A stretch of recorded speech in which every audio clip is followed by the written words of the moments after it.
Nous sommes ici donc à Nice pour un rassemblement qui se déroule le 15 octobre 2017 contre l'obligation vaccinale. Madame, vous nous avez parlé d'une expérience personnelle par rapport à des problèmes vaccinaux. Est-ce que vous pourriez nous en dire un peu plus, s'il vous plaît? Bien sûr. Voilà, mon expérience est celle de mon jeune homme de 18 ans à présent, qui est donc devenu rendu autiste par une vaccination. Alors notre expérience est très douloureuse puisque ma fille, qui faisait beaucoup de danse à 17 ans, était en excellente santé jusqu'au jour où elle a décidé de se faire vacciner au garde d'asile comme ses copines. Et que disaient justement les médecins par rapport à ces symptômes? Pendant 4 mois, ils n'ont pas su. Et puis elle est allergique à tout, ce qui fait que quand elle a quelque chose, on ne peut plus la soigner. Eh bien déjà pour moi c'est une hérésie que de vouloir inoculer dans l'organisme d'un si jeune enfant 11 valences. Je trouve ça complètement aberrant et je vais dire criminel, hein, j'emploie le mot. Eh bien quand on voit Madame Buzyn dans l'émission de Michel Simès qui affirme que personne ne connaît de cas de gens malades après un vaccin, je voudrais lui remettre cette feuille-là qui dit que parmi les observations graves, 47 cas d'investigation intestinale aiguë survenus le mois suivant la vaccination ont été apportés, dont quelques-unes d'évolution fatale. Des cas, il y en a partout. Moi, ce que j'invite à faire à la Madame la Ministre, c'est que j'achète les 11 vaccins et je la vaccine en public. Et où j'aimerais bien voir son carnet de santé au suite de ses enfants. Parce que je pense qu'elle a beaucoup travaillé avec les labos et d'ailleurs, elle ne répond toujours pas pour cette question-là. Et je suis en colère contre Madame Agnès Buzyn, la ministre de la Santé, c'est qu'elle puisse affirmer, pour moi c'est honteux, qu'il ne peut pas y avoir de risque. Et qu'on ne comprend pas pourquoi en France, subitement, alors qu'il n'y a pas de risque depuis 50 ans, d'un coup on vous impose 11 vaccins. Enfin, je veux dire, à part un problème de lobbying pharmaceutique, on ne voit pas la raison. Et si j'avais quelque chose à dire aux futures mamans, enfin aux mamans tout court, hein, de jeunes enfants en bas âge, ce serait d'aller voir un homéopathe, pas un allopathe. Quelqu'un qui comprenne qu'on cherche d'abord le terrain de ce nourrisson. J'irai pas voir un allopathe. Si c'était à refaire, je ne le ferais pas. Je pense même que les laboratoires ont envie que l'homéopathie ne soit plus reconnue. Mais il n'empêche que nous, on allait voir les allopathes et en allopathie, on ne nous a rien proposé pour sauver ma fille. On se rend compte qu'il y a des solutions alternatives et que le vaccin n'est pas la seule solution. Voilà. Et nous, on n'interdit pas aux gens de se faire vacciner. On dit simplement, laissez le choix aux gens de choisir, parce que c'est votre corps, voilà, c'est le corps de vos enfants, donc c'est pas à l'État d'imposer, si vous voulez, un dictat à ce niveau-là.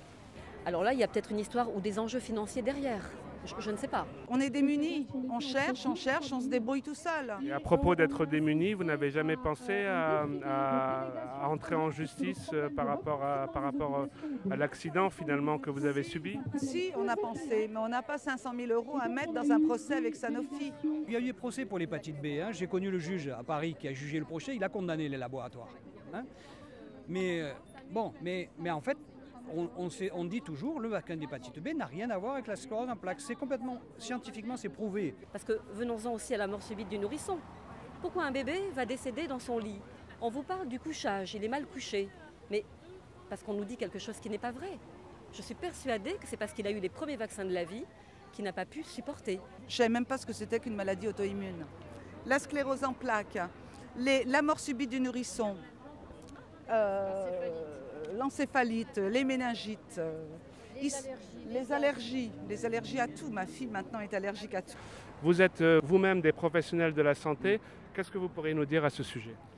Eh bien écoutez, je suis très inquiet parce que quand je me suis installé en 1980, il y avait un enfant sur 30 000 autistes, donc il me fallait à peu près 5 ans pour voir un enfant autiste. Et maintenant, il y en a 1 sur 100. Là, j'étais à un congrès justement sur l'autisme à Marseille avec le professeur Da Fonseca la semaine dernière. On en est à 1 sur 100 en France et 1 sur 60 aux États-Unis. Alors évidemment, il y a des gens qui disent que les vaccins n'ont rien à voir avec l'autisme, mais c'est quand même quelque chose qu'il faut prendre en considération, parce que si c'est une hypothèse qui veut dire quelque chose, on va dans le mur. Le souci que l'on a aussi, c'est qu'il n'y a pas de remontée vers le domaine de la pharmacovigilance. S'il y a des effets secondaires, qu'on les fasse remonter, que ça se sache. Et aujourd'hui, quelles sont les procédures qui vous sont données pour remonter justement ces informations par rapport à des accidents ou des conséquences directes de la vaccination? Vous pensez que c'est véritablement traité en lieu finalement? Non, c'est très difficile parce que justement quand il y a des ennuis, personne C'est très rarement déclaré comme suite de vaccin. Parce que d'abord, ça survient quelques jours après et donc du coup, c'est pas le vaccin, etc. Et je voudrais savoir pourquoi dans le vaccin de ma fille, il y a du borate de sodium. Le borate de sodium, c'est de la mort au rat. Qu'est-ce que la mort au rat fait dans le vaccin de ma fille? Quand on en vient à regarder concrètement ce qu'il y a dedans, pourquoi c'est fait, etc., on est en droit de se poser certaines questions. Est-ce que c'est sûr que tout ça, de façon répétée dans le corps d'un bébé ou même d'un adulte, va lui être salutaire sur le court, moyen et long terme? Sur le garde d'asile, mettez une tête de mort, soyez honnête. Moi, j'invite déjà les médecins à se rebeller parce qu'on leur dit qu'on a des accidents vaccinaux, mais visiblement, ils ne sont pas assez informés pour attester qu'eux. Et surtout, ce qu'il faut savoir, c'est qu'un médecin, pendant cette année d'internat, il a 4 heures de cours sur les vaccins, c'est pas grand-chose. Eh bien, on sait déjà, grâce au professeur Gherardi, que l'aluminium des vaccins peut intervenir dans le fonctionnement du cerveau, c'est clair, d'une part. Et puis d'autre part, donc ça c'est valable pour les vaccins genre hépatite B qui ont beaucoup d'aluminium. On enlève l'aluminium des déodorants, mais on les laisse dans les vaccins. Alors il faut qu'on m'explique. Parce qu'alors là, si c'est pas bon pour mes petites aisselles, je vois pas pourquoi ce serait bon pour ma fille. Et du coup, l'enfant, il s'est mis à avoir 40, il se tapait la tête toute la nuit, et puis le lendemain, il est dans un autre monde. Quand vous en injectez 1, 2, 3, ça passe. Quand vous en injectez plusieurs, vous avez une espèce d'emballement du système immunitaire. À la moindre agression, alors, je sais pas moi, ils mangent du gluten, ils mangent du lait de vache, et pof, ils sont allergiques. Donc en fait, le vaccin favorise les réactions allergiques. C'est logique. Qu'est-ce que c'est que le vaccin? On essaie de faire réagir l'organisme pour qu'il fabrique des anticorps contre l'agent causal. Moi, il y a un vaccin dont je voudrais parler en particulier qui est très dangereux, mais pour l'espèce humaine, qui met en danger l'espèce humaine et qui n'a plus aucun intérêt, c'est le vaccin contre l'hépatite B. Et ce vaccin est fait par génie génétique. Et le génie génétique, la plupart des médecins ne savent pas ce que c'est. Le génie génétique, c'est une méthode où on utilise des enzymes capables de scinder le génome. Et ces enzymes capables de scinder le génome, si elles restent dans le vaccin, elles vont aller dans votre corps faire des scissions de génome à droite et à gauche, donc votre programme cellulaire ne va plus répondre, et à ce moment-là, il va y avoir des attaques du système immunitaire. Donc vous avez plein de maladies auto-immunes, la plus connue c'est la sclérose en plaques, mais il y a la polyarthrite rhumatoïde, il y a les problèmes de thyroïde, il y a le diabète qui a multiplié par 2 quand on a introduit ce type de vaccin. Et là on voit actuellement une explosion de maladies génétiques. Et donc par exemple le dernier que j'ai vu, c'est un enfant qui a quelques mois, donc il n'arrive pas à synthétiser une protéine indispensable à la vie. Alors heureusement, la pharmacie arrive maintenant à synthétiser cette protéine. Donc cet enfant va vivre, mais il lui faut une injection 6 fois par an. Le coût de l'injection, c'est 125 000 $. Qu'est-ce que vous auriez à dire par rapport aux interventions toutes récentes de ce médecin star de la télévision, ce Michel Siemès, qui est venu défendre corps et âme la faculté même de devoir vacciner absolument à tout prix?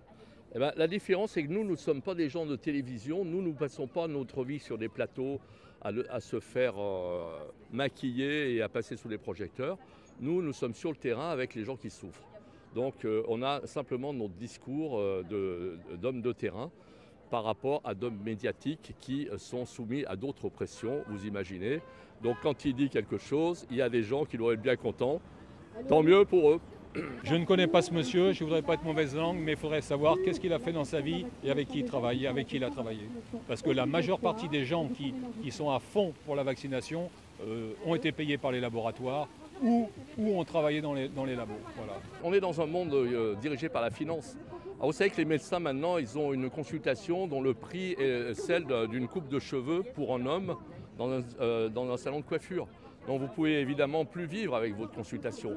Alors la sécurité sociale, bien gentille, nous a dit on sait que c'est dur pour vous, mais on va trouver une astuce, on va vous donner une rémunération sur objectif de santé publique. Alors qui pour un médecin généraliste doit être dans l'ordre de 9 600 € par an et pour un pédiatre de 5 500 €. Sauf que pour avoir cette rémunération, il faut suivre toutes les recommandations prises en haut lieu. Et donc en particulier, un généraliste, par exemple, il faut qu'il fasse 70% de sa clientèle de plus de 65 ans doit avoir le vaccin de la grippe chaque année.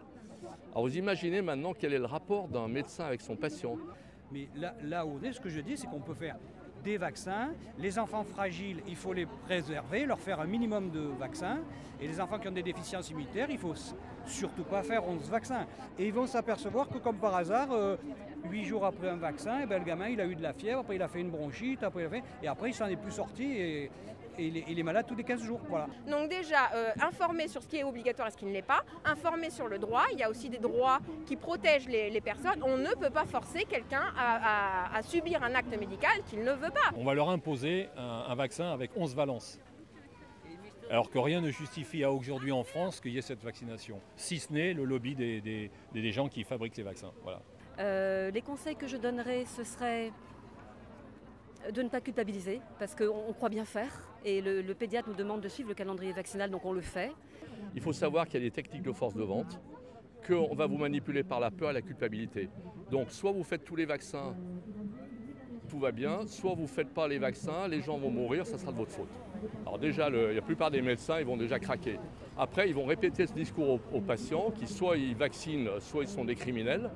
Donc on est dans une impasse, on ne peut pas discuter sainement des choses comme ça. Voyez. Donc il faut faire tous les vaccins, sinon vous êtes un criminel. Alors qu'en fait, il faut faire certains vaccins à certains moments, chez certains patients. Donc il faut individualiser chaque cas. Et donc c'est ça la médecine, c'est ça la vraie médecine. On n'est pas là pour faire travailler des industriels, on est là pour soigner des gens, voilà, c'est tout.